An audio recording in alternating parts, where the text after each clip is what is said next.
Hey folks, welcome back. Make sure your helmets are on tight.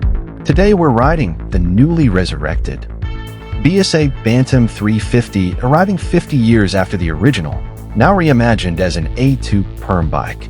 Fresh paint, retro vibes, same classic Bantam name. Let's see if this thing justifies all the hype. So here's the twist. While the old Bantam ran from 1948 to 1971 and was a tiny two-stroke legend, this new version, now a 334 cubic centimeter single, feels totally different. Still, it carries one of British motorcycling's most cherished names. At first glance, the new Bantam doesn't scream vintage. Yes, it's got a round headlamp and a softly swept single-piece seat, but the frame proportions and finish echo its sibling, the Jawa 42FJ. You won't mistake it for the classic Bantam, but I'd say the design feels purposeful, not gimmicky. Fit and finish punch above the price tag, with tidy plastics and calibrated ergonomics. Seat height is 800 millimeters, hands and feet land naturally, even for taller rider complaining of no range anxiety on city rides.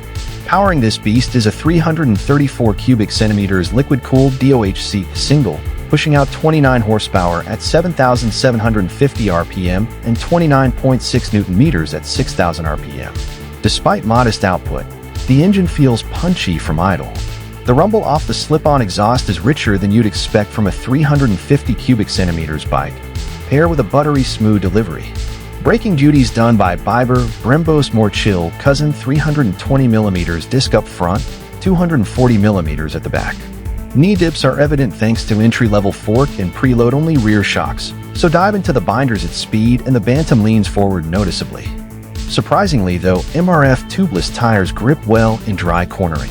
Retail price in the UK is eye-catching £3,499, undercutting the Honda GB350S by £500 and the Royal Enfield HNTR 350 by about £400. That price point means some sacrifices, plastics, suspension, questionable extras, but it also delivers smooth performance, unquestionable fun, and retro credibility without breaking the bank.